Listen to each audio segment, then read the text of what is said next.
Okay, so today we're going to talk about acceptance. So the first week, the meditation was focused on resource. And resources, there's a wide variety of things that could count as resource, but the basic practice was to concentrate, that is, move your attention to some part of your experience that could act as a resource to you or is safe, pleasurable, peaceful, so on and so on. That is half of what meditation is concentration. And the second half, and the deeper half, is what we're going to do today. And that is acceptance. Now, I use the word acceptance, but there are a number of other words used throughout the literature, throughout different practices from different teachers, from different traditions. And it's important to know that none of these words are getting it exactly right. When I say acceptance, I'm trying to describe a way of interacting with your experience that is really different from the way we normally interact with our experience. And that's really what we're practicing in meditation. And because it's a little hard to describe, that's why some people get confused what meditation is. But it's actually very simple, but it is simple but difficult to do. So, but we're going to go into that again today. I know that people on this call have heard this in some version before, but as I said, it's a little bit, you can't totally talk about it. So the more you talk around it, the more you might get a new taste of what it really means. Those who have never heard this before, I just like to say that meditation is concentration and acceptance. That's what we're doing. We're practicing. You just have to choose any object to concentrate on and then practice concentrating on it and concentrating with an attitude of acceptance towards it. And then you're meditating. That's all you need to do. Simple, but it's a difficult practice because we're not great at concentrating. And acceptance, the way we're about to talk about today, is counterintuitive to everything we've been taught societally and to our biology and towards our psychology and all sorts of things. Okay, so what are some other words for acceptance? In the literature, you might have heard equanimity. So that might be a way of thinking about what we're doing. We're trying to practice with equanimity. Letting go is in the same ballpark. You'll hear the practice of meditation is letting things arise and letting them go. It's acceptance on both sides of that. Non-interference might be a way of talking about it. Practicing non-interfering with your experience. When you hear something like effortless effort, the effortless part is the acceptance part. The effort part is the concentration part. So these are all ways that people are trying to get you towards the sense of acceptance. Practicing love or compassion are very specific forms of acceptance, but they are in the same family. So there's a number of other words, but this is just to give you an idea. I want you to know from the beginning that your everyday English word for acceptance is pointing in the right direction, but it's not exactly what we're talking about. And maybe just to get it out of the way from the beginning, when we're practicing acceptance in meditation, we aren't saying that you shouldn't continue trying to change things in your life or improve things in your life or work on your life or change bad circumstances or get out of abusive situations. Like, that's not what we're talking about, right? In fact, this practice of acceptance should allow you to see your life more clearly, to know what to change and what not to change. So they're sort of separate things. The way we operate as a human being in our practical everyday life will be affected by this practice of acceptance, but it doesn't mean that we will accept, in a human everyday psychological term, all the things in our life without judging them or evaluating what's better for us or making changes or something. But it's subtle. So it's understandable that might be confusing. So I like to think of acceptance first from this almost scientific way of thinking. So as a scientist, one thing that happened when the scientific method was sort of being developed over centuries was this realization that in order to really figure out what's going on in the world, we need to sort of separate ourselves from it. We need to sort of take our own opinions, beliefs, our own subjective desires, our own idea of psychology or motivation being in the world. We need to remove that so that we can just see the world objectively. So that we could find the world in a way where if I looked at it and you looked at it later, it would be the same. We'd see the same thing. This was the idea, one of the ideas behind the scientific method was coming up with a way of getting towards objective truth. And that's really what we're doing here as well, except in a very weird paradoxical sense. We're applying the same kind of attitude towards our own subjective experience. So we're trying to look at what's happening right now experientially without, again, interfering with it, prejudging it, being biased about it. We're trying to let it be as it is without interference so we can see what our experience is like.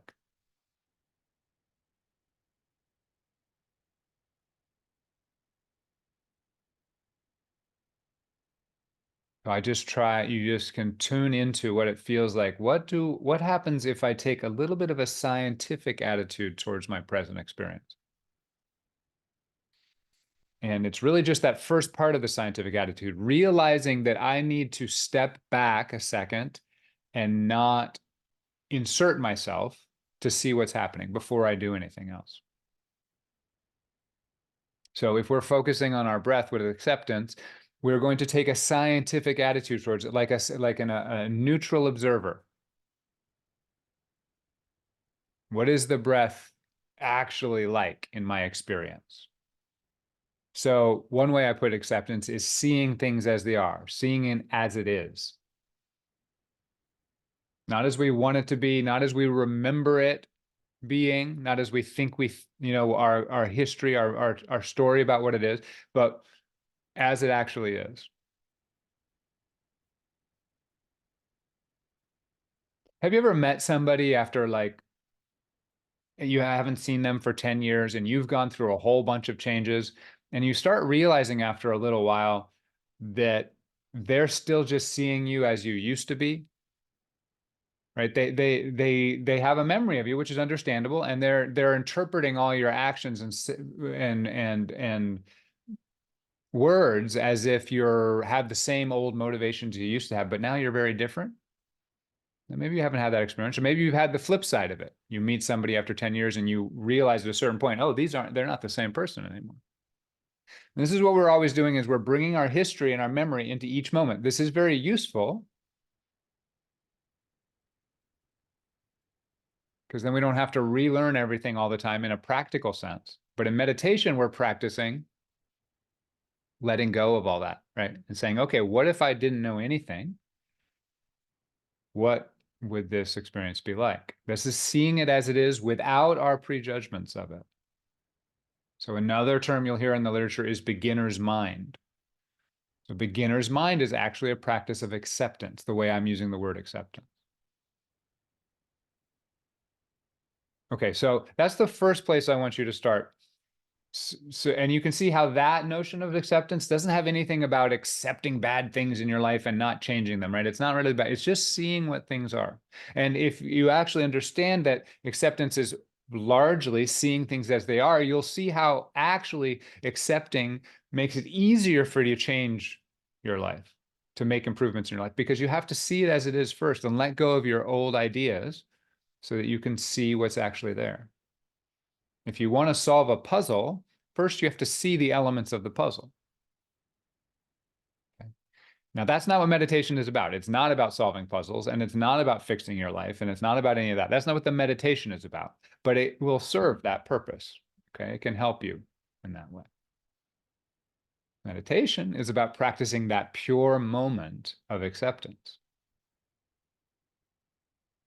That attitude of seeing things as they are.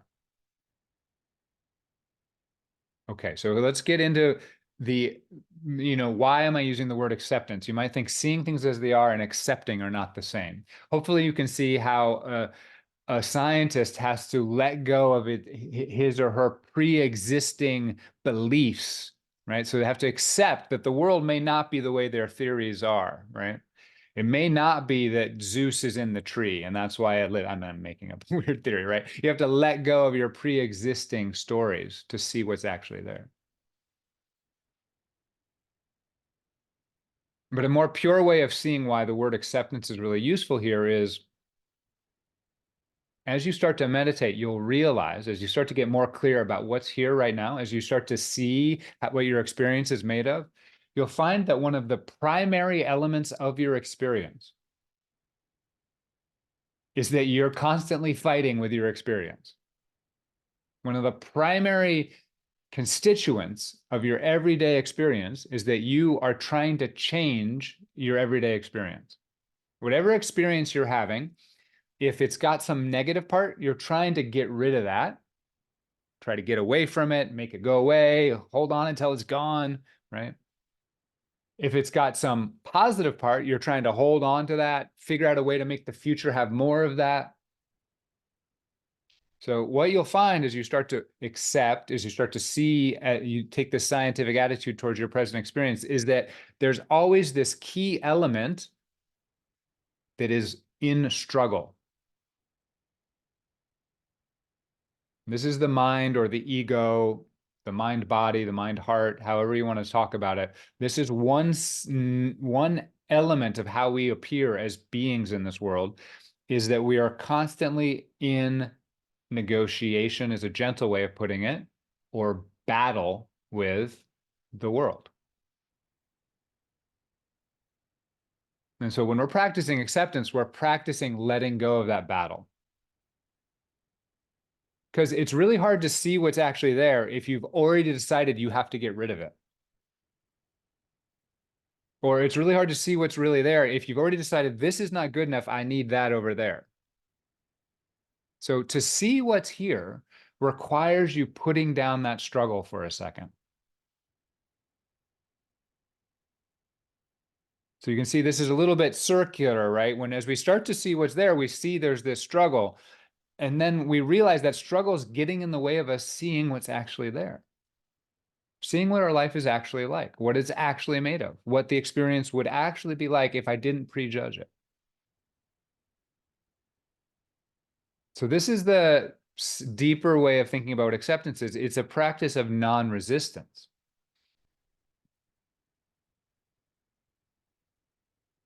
So now what's meditation? Meditation is concentration on an object, and then you stop resisting whatever is happening. Resistance can also be called clinging. So you're not resisting what's arising and you're not clinging to what's passing away. And if you pay really close attention as you start to meditate, you'll realize that there's a little bit of both of those resistances happening all the time. You'll also start to realize that you can, even if you don't right away have a taste of what it's like to have neither of those, you'll start to see that you can reduce them and that your experience changes and your clarity changes. You get more clarity, the more the resistance and clinging start to recede. So when we're practicing meditation, we're practicing letting go of resistance and clinging, letting go of this struggle.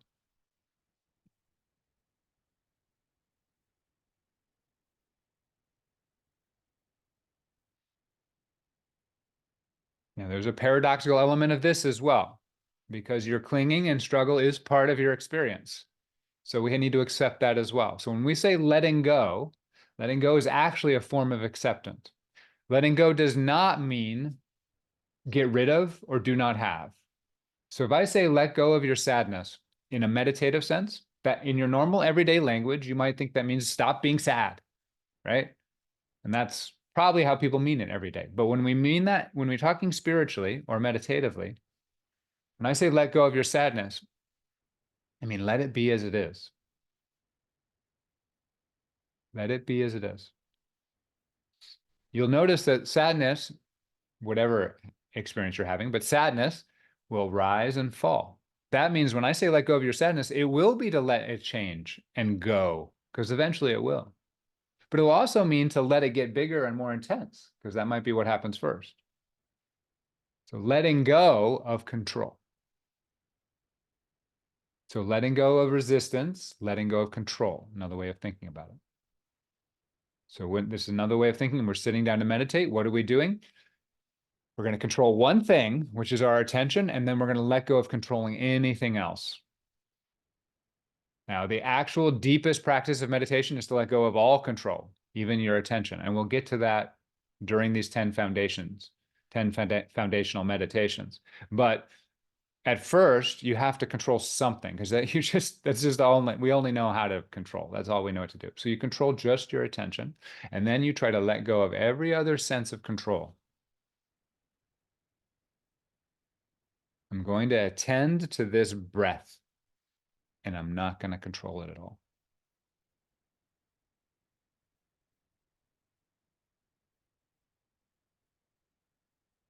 Letting go of resistance, letting go of clinging, seeing things as they are, letting go of control. Letting go, just letting go is another way of putting it.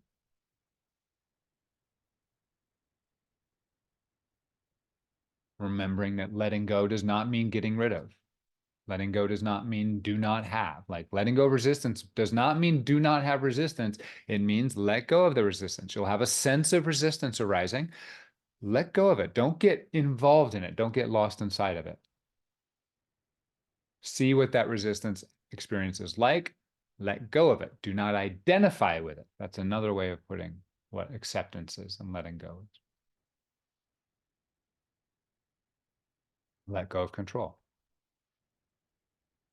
So I just keep coming at it from a slightly different direction because what I'm describing is the meditative state. We're trying to get what's the first step into that? What's the second step? How can you get deeper and deeper into what this practice really is about? And it's about a new way of relating to your experience. As you can see, as I said, when we actually pay attention to our present experience, we'll notice that there's always an attempt to control. It's just an automatic that we're immediately trying to figure out, except for very special moments in our life, we're almost always trying to figure out how to change or improve. So when I say we're practicing acceptance, we're practicing something that almost never happens. We're practicing something different from our normal interaction. And so although this is a very simple practice, I'm going to sit down and I'm going to look at my breath. That's all it is. Don't have to get complicated about it. You're not trying to stop your thoughts. You're not trying to stop anything. Just going to focus on X, whatever it is. Very simple practice. It's also revolutionary, like literally revolving you around the other direction from the way you normally operate.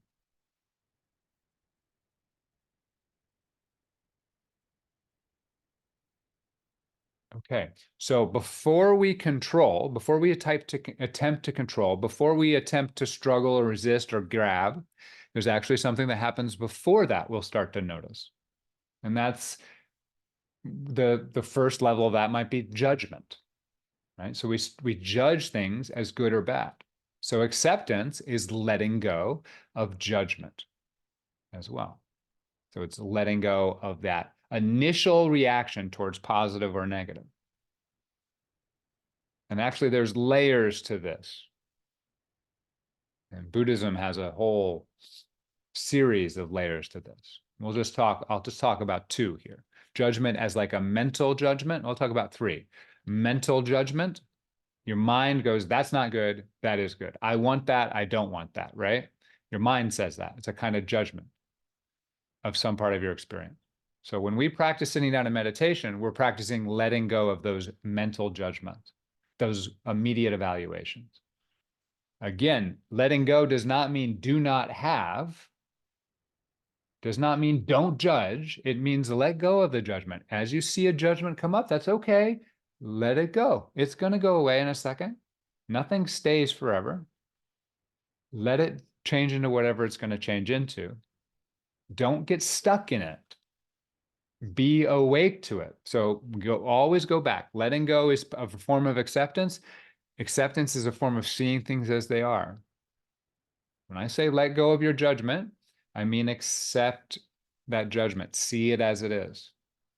That will allow it to pass and allow you then to see your experience without that judgment. For another way of putting this, we don't want you to go, okay, I'm trying to let go of judgment. So you immediately start judging your judgment, right? It's inevitable because that's the way we think. And then, but you're not getting anywhere then. You're not making any progress towards acceptance. So we have to actually allow ourselves to judge and just let go of it, not control it. Does this make some sense? So we try to see things as they are. So we're trying to stop struggling, resisting, clinging. We're trying to stop controlling. We try to stop, right? Without we notice that we're still doing it. And so we just let go of it.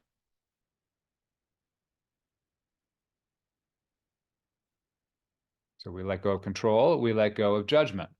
And there's different layers of judgment here.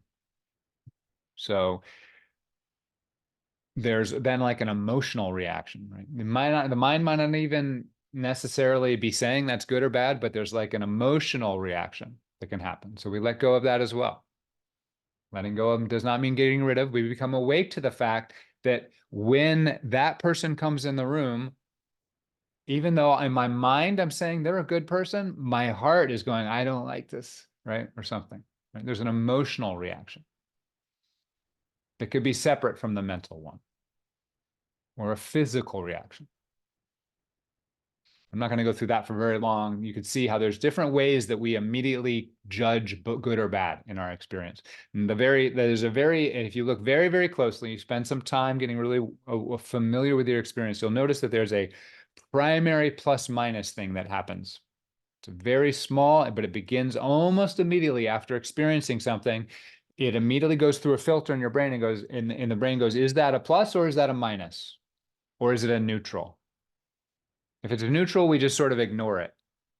The mind goes, okay, that's boring. Don't look at it anymore. If it's a minus, we start to form a judgment, an emotional or a mental judgment about it to figure out what's wrong with it, right? If it's a plus, we start to form emotional, mental judgment about it, figure out what's right with it and how we're going to get more of it. So you'll start to notice that there's just an initial plus minus experience. And we're going to let go of that too. That's acceptance. Is a practice. As we get deeper and deeper into acceptance and deeper into our practice, we're going to find ourselves at that verge of going, oh my God, I just had an experience where I didn't have a plus, minus, or neutral experience of the thing. I just let it be as it is before putting a grade on it, right?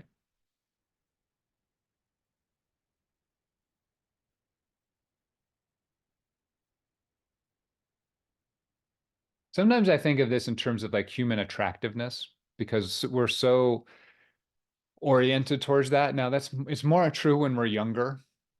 And it may be even more true of a masculine mindset. I don't know if that's true or not. But there's definitely you go through the world, especially when you're younger and you're still looking for mates, right? You're immediately evaluating people according to whether they're attractive to you or not, right? Like that happens where you go into a room and immediately you're scanning the room and there's these huge complex rich people full of all sorts of interesting things, but all you're doing is quickly putting a scale, like 1 to 10 scale of who's more attractive and who's less attractive. That's like an example of what we do, right, with our life. And so then it's like, well, what would have happened if I walk into a party and I look at all the people and that there's none of that. That just disappears. That whole filter, that whole ranking system gets turned off and I just get to see what's there. So this is what we're practicing in acceptance. We're practicing, again, not getting rid of that. We're practicing letting go, becoming awake to that, letting go of controlling it. And what happens is over time, as that ranking system stops to have power in our life, it's almost like it loses its addictive power, right? It stops happening as much because it doesn't have a purpose anymore. That ranking system, that plus minus system, is there to get us to behave a certain way. And if we stop following it, if we just let it arise and pass away without us getting caught up in it, it starts to weaken and weaken, and that whole system starts to turn off. And we start to spend more of our life in a non-resistant state. Okay, so I've just got about 5 minutes here. So I'm going to try and finish up. But this is far enough for you to get a big, strong taste of what we're going to try to add to our meditation. How do I sit here observing what I'm observing, observing my experience, and starting to let go of all of this mechanism that makes me fight my life, struggle against my life? And there's a reason it happens all the time, because it is a big mechanism that's intertwined with our whole psychology, our whole physiology. And we're not saying it's bad. It causes suffering. It does. But it's also how we survive in the world. We need to be able to evaluate plus or minus in a objective way. We wouldn't have evolved unless that bacteria could tell, the amoeba that we used to be, 500 million years ago, could tell what was food and what was danger, right? That's got to happen. So it's a very useful part of us. But what's happened is we've identified with it. Our mind which developed much later, started going, I am that which wants this and doesn't want that. And therefore, I cannot be happy unless I have as much of what I want as I want, and I don't have any of what I don't want. And you're never going to have that in life, exactly the right amount, all your desires fulfilled properly, right? So you'll always be suffering if you identify with this system, as opposed to just letting it be a functional system for getting you through the world in a safe way, and not suffering just because it's never perfect, right? That's what we're practicing. Now, there's a deeper level to this, or maybe even a more subtle level to this. Another way of thinking about acceptance is, so we're never trying to fix, we're never trying to change, we're not resisting, we're not clinging, all of that. But we're also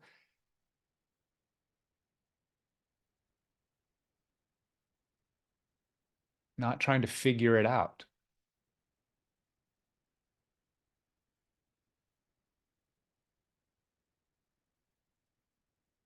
So we're not trying to understand it.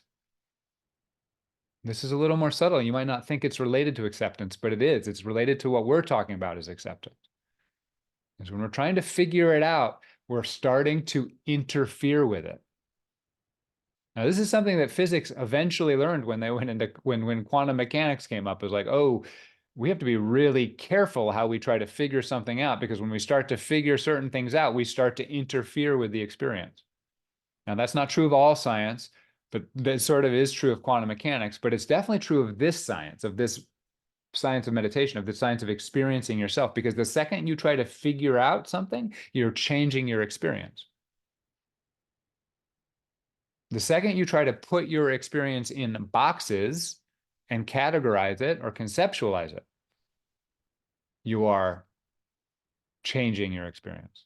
So the practice of acceptance is not a practice of thinking about your life. It's a practice of experiencing your life. It's not a practice of trying to figure out or understand your life, to know your life, not in a mental sense. It's the practice of trying to just directly experience. This is why meditation is part of what's called the mystical path. Now, mystical might mean woo-woo to the way we use it normally, but in philosophically or epistemologically, mystical way of interacting with the world is a direct way. It's how do I get direct experience of the world, as opposed to mediated experience through our theories, minds, even senses, according to the mystic way, right? We're attempting to let go of everything that gets away of our direct experience of our life. So as we're sitting down to meditate, we aren't thinking about our life. That doesn't mean we're trying to stop our thoughts. We're going to let our thoughts go. That doesn't mean we're stopping our concepts. We're going to just let our concepts go. That doesn't mean we're going to stop ourselves from trying to figure it out. That's how we are. We're just going to let that go. Remember what letting go means. Letting go does not mean getting rid of. It means not getting involved in, not getting control over it, letting it be the way it is. I'm holding a bird in my fist. You might be holding it really tightly the way that we normally are, and you slowly let go of the bird. That doesn't mean you're making the bird fly away, or you're throwing the bird away, or you're saying the bird is bad. You're just letting go of the bird. And the bird may stay there for an hour and then fly away, or it might fly away right away, or it might fly away and come back. That's letting go. Right? So we're letting go of figuring out, we're letting go of. Right?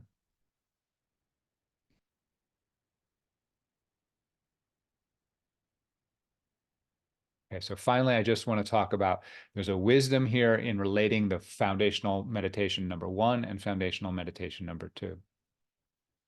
I already talked about this when we're talking about resource, but it's important. But now that we have a fuller understanding of acceptance, we can see more what I mean. We practice resource meditation not to run away from the non-resource parts of our experience, right? We aren't practicing resource meditation so we do not have sadness or fear or other things. I mean, we can do that, but that's not the essence of what meditation is for. We practice resource meditation to see more clearly what our experience is actually like. And at first, because we're so attached to good and bad, we need to go away, and we're so attached to bad, right? We're much more biased towards the negative. We need to go towards the good, towards what feels good to us, calm our system down so we're in less struggle, less fight or flight, right? So that we can start to see more clearly what our life is actually, what our experience is actually like. So that we can see that there is resource throughout our life. Even if something bad is happening in our life, something bad, right, that we've judged as bad, there's also all this other stuff.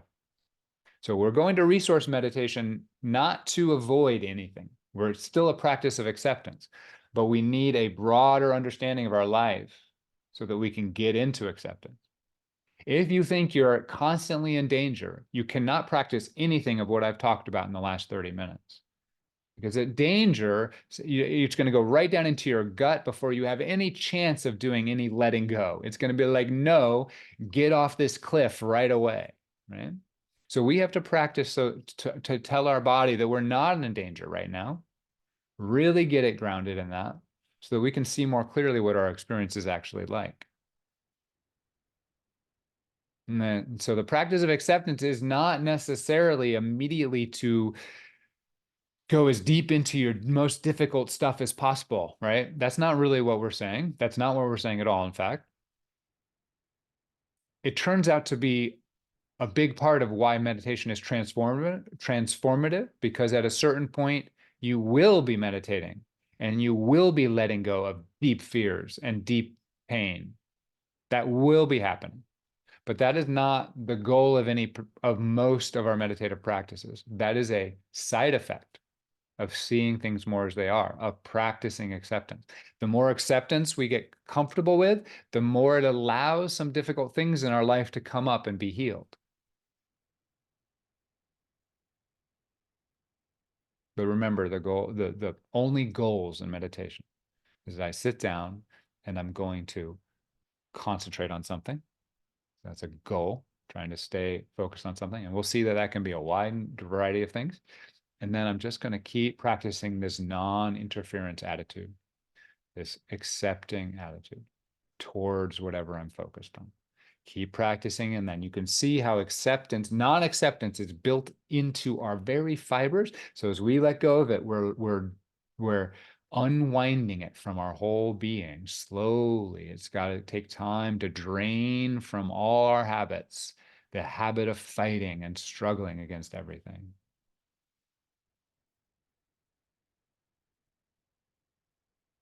And eventually, until you go down to that very core thing, that very like even survival instinct, which is a form of non-acceptance. Eventually, until you have to face death itself. That's the deep, long practice of meditation. Well, it could be short for some people, but that's the practice. But we just start right here, right now. Can I accept this breath as it is? And that's what we're going to go do now in our guided meditation. So Except this second foundational meditation is to work on acceptance, but acceptance is part of all the meditations. So it's not really that we're going to focus on acceptance. You have to pick an object and then practice acceptance with that. So we're going to focus on the breath again today and practice, but we're going to focus on it in a way where we're really emphasizing the acceptance part of meditation.